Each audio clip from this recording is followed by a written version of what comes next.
The majority of people who come down with a very serious form of cancer and they go through, what's the first thing they do? Well, they do surgery if they can. If they can't, they go right into chemotherapy. If they do surgery, they'll follow it up with chemotherapy, and then they follow that up with radiation. But these cells are resistant to that. Which is why if they do say, oh, we've conquered it, you're fine, the tumor is shrunk down to nothing, in a little while, if your lifestyle doesn't change, it comes back again. Hey everybody, it's Dr. Jack, and welcome back to the Forbidden Doctor podcast. This podcast, episode 165, the anti-cancer properties of turmeric. And is Mary back from the vacation? Yeah, she is, but I recorded this just before she got back. So what I'm going to talk to you about is some of the new research that's going on concerning the very powerful herb turmeric. Many of you've heard it. It's a real buzzword. It's out there in the marketplace really heavy right now. It's what's in curry. If you have yellow-colored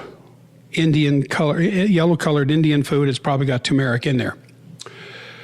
Now, the reason I am talking about this is because of the new research in China on its effects on cancer. Now, you might ask yourself this question, China? Why China? Well, the answer is as simple as it is ominous. Our federal government here in good old USA will not supply funds for herbal research out of the NIH that truly amounts to anything significant. The NIH, the FDA, the CDC, and any funding that they authorize for medical research goes to, you're right, drugs, and more drugs.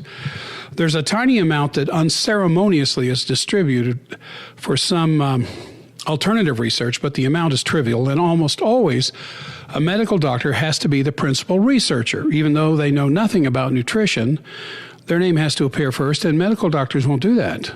They don't want to. They don't want to be identified with nutrition. And I know this is so because I sat on an alternative research board for several years. And why is this? Well, because all the other first world industrialized nations have universal health care. America stands alone among all the industrialized nations in not providing this for their population. So all these other governments that provide free health care for their citizens devote their research dollars for what works.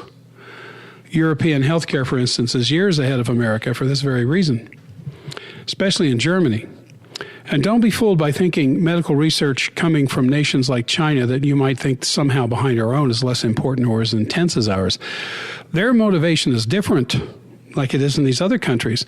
They are out to save money, not make it, for Big Pharma. So, enough with the politics already. Before we get to that, for our regular listeners, the next 4 minutes is our financial stuff. You can fast forward through it if you choose. But for our new listeners, please listen at least one time so you understand how we do things around here. I want to take a few minutes to talk to you about why we don't have sponsors on this podcast and what that means for our business model. Yeah, we've been approached many times to sell products on this show, but we've always resisted these financially tempting offers because what we're doing here is too important to be seen as biased or dishonest in favor of this product or that product, or to be beholden to the views of a particular brand of something. You deserve unbiased information, and we know we have to compromise on that if we were to shill for third-rate products. And even though we do promote our products, it's because we made it and we know what's in it, and we have the testimonials to back it up. But that said, we don't make money from these podcasts. All of our income comes from your support and the sales of our supplements and the supplements of the one and only true whole food supplement manufacturer in the United States, Standard Process. But we aren't paid by Standard Process. Indeed, they discourage anyone talking about the amazing benefits of their products. So Standard Process and our own Forbidden Doctor supplements have saved our own lives and helped countless thousands of patients searching for an alternative to drugs for anything and drugs for everything. So the bottom line is we may mention supplements that you can get from our website or elsewhere on the web. The knowledge we share is real, and you can take that with you forever, whether or not you ever buy anything from us. But if you have taken our free symptom survey, then let our nutritional experts consult and develop a personal supplement protocol for you based on your real-world nutritional needs. And then if you buy your protocol from us, not only have you taken a huge step in the right direction of your own health, but you've made everything we do here at Forbidden Doctor possible with your support. So thank you for that support. Yes, now let's get started. So in the latest research out of China, the University of Macau and the Guangdong Medical University, turmeric has taken a hyper leap forward in the treatment of cancer because this, I can only call it a superfood, shows very potent anti-cancer properties against chemo-resistant cancer cells. Now, I'm going to get a little deep here in a minute to explain what that means. If you've listened to our podcast on cancer, you know that we've said a number of times there's only about 3 or 4 cancers that chemotherapy actually works on. And they're blood-borne cancers, lymphoma, some leukemias, some childhood leukemia. It also works on men's testicular cancer. But all the other cancers, chemo is essentially useless, which is why they're moving away from chemo and more into immunotherapy, which still is using drugs, but that's the way your body fights cancer, is through immunotherapy, and they're trying to copy that. And so chemotherapy, of course, is one of the most commonly used conventional treatments for cancer, even though it's relatively useless. And so the whole idea of using chemo against cancer is to stop them from dividing, which they do just prolifically, quickly, or just by outright killing them.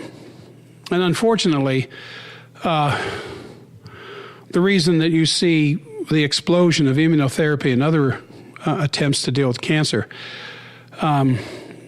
is leaving chemotherapy behind because it has a very low efficacy, and a lot of cancer cells survive it. You know, just like an antibiotic, there's a lot of bugs that survive the antibiotic, which is why when they give you a prescription for, say, 2 weeks, you're supposed to stay on it for 2 weeks because the easy ones die off right away. The more ingrained, more resilient bacteria, pathogenic bacteria, require 2 weeks of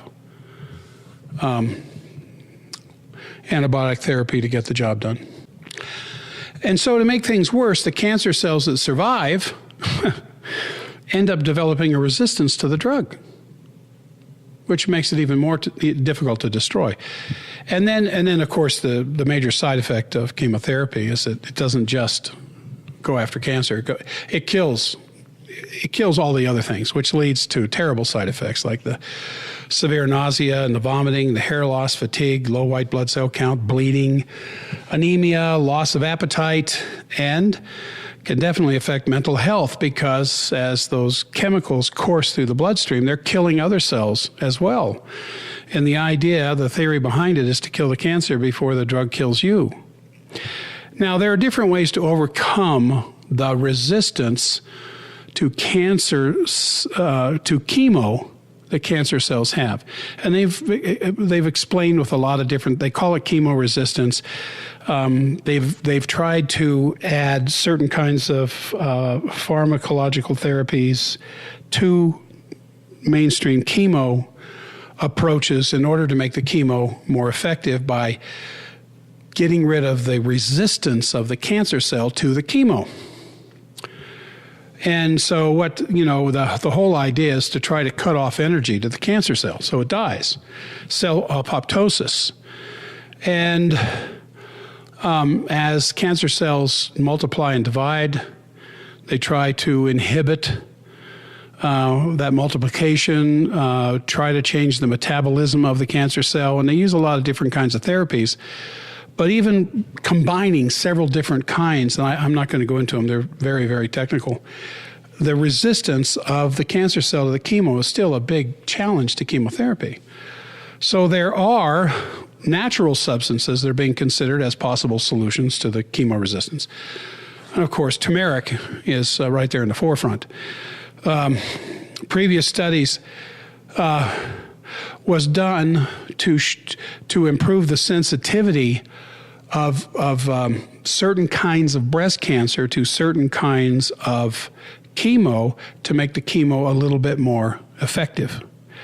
But there aren't any reports really on the anti-cancer effects of what is known as furanodiene, which is part of turmeric that helps the chemo-resistant cancer cell not be so chemo-resistant.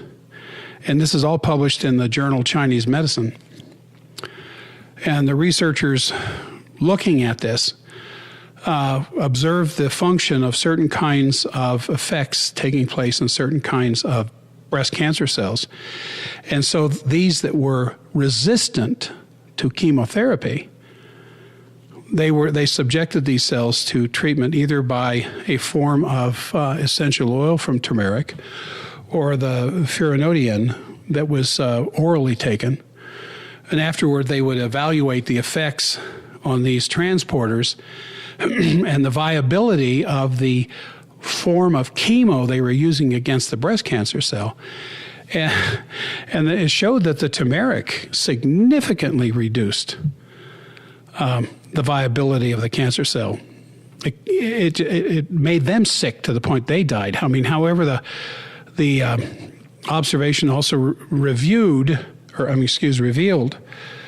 that they weren't inhibiting the cancer, but they did something to make the cancer cell less resistant to the chemo.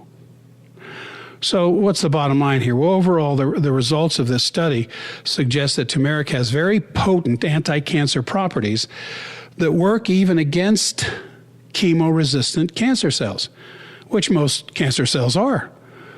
And so they're talking about the additional studies that need to be used as a natural remedy against cancer.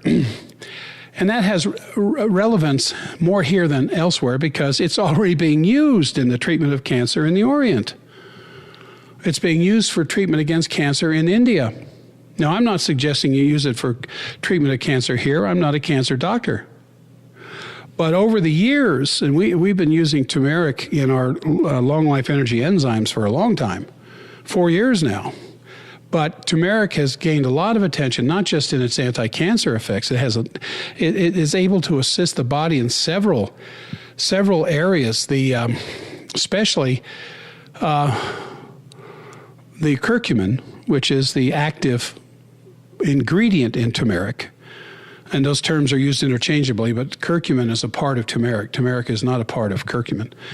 It's known for its very potent anti-inflammatory properties, which is great for relieving inflamed and swollen joints. We will use it in the clinic with patients who come in with arthritic degeneration. One of the first things I suggest is turmeric forte right away. It's something we have in the office. And it's very good for health. For the heart. Chronic inflammation is a major contributor to the development of heart disease. And a lot of the chronic inflammation that tends towards heart disease is the result of the continued presence of insulin in the bloodstream because of the continued consumption of processed carbohydrates all day long.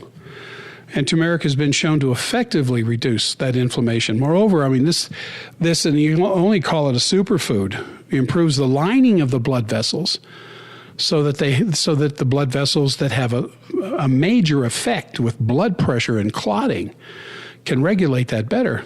We also found that turmeric has great anti-stress effect because turmeric is an adaptogen, which means it helps manage stress levels.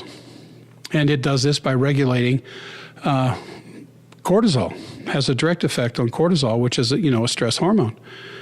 And it's long been known in Ayurvedic and traditional Chinese medicine as a remedy for diabetes. This traditional use is backed up with evidence from multiple studies that show that curcumin can help stabilize blood sugar. So additionally, this compound can reduce the risk of diabetes and its complications. Now, I have a couple of quotes here, one from thetruthaboutcancer.com. They said this: turmeric's active ingredient is an extracted compound called curcumin. Studies have shown that curcumin helps prevent several forms of cancer, including breast, lung, stomach, liver, and colon because of its anti-inflammatory and antioxidant properties. It stops the development of cancer by interfering with the cellular signaling aspects of the chronic disease. In other words, as I was talking about at the beginning of this podcast, it helps chemo-resistant cancer cells to not be so chemo-resistant. Now, I'm not saying you use chemo. That's up to you and your oncologist. But if it does that, it does other things as well. And it's the signaling between cancer cells and your immune system that kind of got disrupted to begin with, because usually in full-blown cancer, especially metastatic cancer, your body doesn't know the cancer's there. And your cancer doesn't know that your body is there. They're two separate life forms, but the cancer needs you to live. And because your immune system doesn't know it's there, it won't attack it. And so curcumin, it's been being discussed that curcumin has this smart kill property to it that inhibits the growth of tumors and the spread of cancer at a cellular level. And so this is where the research is going on right now, but not in this country, because our government does not support nutritional therapy, only drugs. So the ability to target cancer stem cells is one of curcumin's most powerful anti-cancer properties, and I'm getting this from greenmedinfo.com. This is a very good source here, because as you have heard Mary and I talk about cancer in the past, the old idea of cancer being old cells that should have died going rogue is more and more now being replaced with the truth, which is the stem cells, the undifferentiated itty-bitty little tiny cells in all of our tissues that replace the dying cells with new healthy cells, whether heart, liver, kidney, whatever. They're the ones who are going rogue. So this is from greenmedinfo.com. The study describes the wide range of molecular mechanisms presently identified by which curcumin attacks cancer stem cells, which are the minority subpopulation of self-renewing cells within a tumor colony. Now, that's just long words saying stem cells have been drafted into the Cancer Society, and they become cancer cells, and they're in every tissue, which alone are capable of producing all the other cells within a tumor, making them the most lethal, tumorogenic of all cells within most, if not all, cancers, the stem cells. Because cancer stem cells are resistant to chemotherapy, radiation, and may even be provoked towards increased invasiveness through surgical intervention, they are widely believed to be responsible for tumor recurrence and the failure of conventional treatment. Now, did you follow that? As I said, Mary and I have done many podcasts on cancer and the relationship to stem cells, because that's where the cancer is coming from, the stem cells.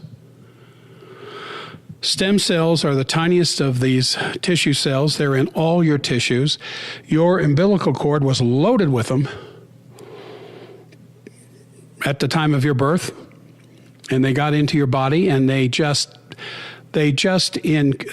swept through the whole body, filling the heart, filling the liver, filling the kidneys, filling the digestive system, the brain, to become new cells. And what this thing is saying here is that even surgical intervention can increase the invasiveness of these cancer stem cells, and that they're resistant to chemotherapy, they're resistant to radiation, which is why the majority of people who come down with a very serious form of cancer and they go through, what's the first thing they do? Well, they do surgery if they can. If they can't, they go right into chemotherapy. If they do surgery, they'll follow it up with chemotherapy, and then they follow that up with radiation. But these cells are resistant to that. Which is why if they do say, oh, we've conquered it, you're fine, the tumor is shrunk down to nothing, in a little while, if your lifestyle doesn't change, it comes back again. Now, it can only be hoped that the FDA and Big Pharma don't find a way to outlaw turmeric, since it seems to have as much promise as marijuana as a cancer preventative and cure. And that, I say that in jest, I mean, if a potential cure for a disease can be found in nature, the pharmaceutical drug makers have no use for it, since it's going to cut into their profit margins, and they're going to try and stop it immediately. So, I'll put a little aside in here about medical marijuana. The major reason the pharmaceutical companies don't want you doing that is because it works.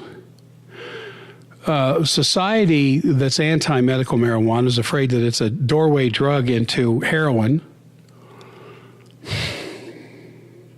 I have a mess of patients who use marijuana all the time. They have to go out of state to get it. It stops their children's seizures or greatly reduces them. And for other reasons. Not one of them have been seduced into heroin yet. But when natural cures and preventatives are proven to have merit, then the drug industry is typically going to go to great lengths to denounce and prevent their use, or at least find some way to synthesize it and then patent it so that they can be sold to the public for enormous profits, whether their versions are safe or effective or not. And often the pharmaceutical versions are neither. I just saw a commercial on TV this morning when I was watching the weather. Have you taken Xarelto and had these effects? Now, Xarelto's been out for a few years, and I remember when it first came out, I remember saying to Mary, boy, there's another one. It won't be long before they're asking for people who've had terrible side effects to join in the class action lawsuit. So, when natural cures and preventatives have proven to have merit, if they can't patent it, they will deny its use to you. So what do we recommend? Well, we recommend Turmeric Forte. It isn't just turmeric. It has fenugreek as a major component. And this is available at forbiddendoctor.com. Turmeric Forte, T-U-M-E-R-I-C, Forte. A study published in the Journal of Clinical Psychopharmacology in April of 2016 said that turmeric is much more absorbable if it's in the presence of fenugreek.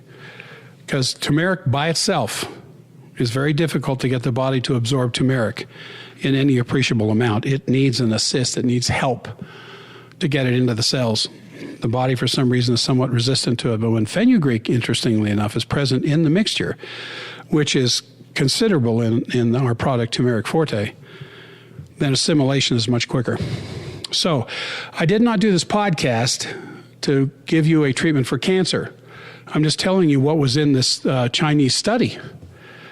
And you're going to hear more and more about the anti-cancer effects of Turmeric Forte. And I'm just a little bit concerned that you're going to see more and more from the FDA to class turmeric as a drug and get it out of the public's hands. Hopefully that never happens. The statements made in this podcast about specific products have not been evaluated by the United States Food and Drug Administration and are not intended to diagnose, treat, cure, or prevent disease. All information provided or any information contained on or in any product label or packaging or this podcast is for informational purposes only and is not intended as a substitute for advice from your physician or other healthcare professional. I forgot to mention you can get that at forbiddendoctor.com, the Turmeric Forte. So thank you for listening to this Forbidden Information and our Forbidden Podcast. Join us next time for another in-depth discussion of forbidden knowledge. And I can say we, because I believe Mary will be back by then. We will see you then. Thank you for listening to the Forbidden Doctor Podcast. If you are curious about long-life energy enzymes or ageless thyroid, you can purchase them without a membership from our website at forbiddendoctor.com. Or get our enzyme formula from Amazon.com by searching the full term, Long Life Energy Enzymes. Don't forget to take our obligation-free symptom survey to get a free personalized supplement protocol recommended for you by Dr. Jack, Mary, or one of our qualified nutritionists. Take the survey, get a call from our nutritionist to create a protocol and a patient login, then use that login to see your own personal protocol along with any favorites you've saved from our symptom library. Remember, our website and our clinic are here for you always.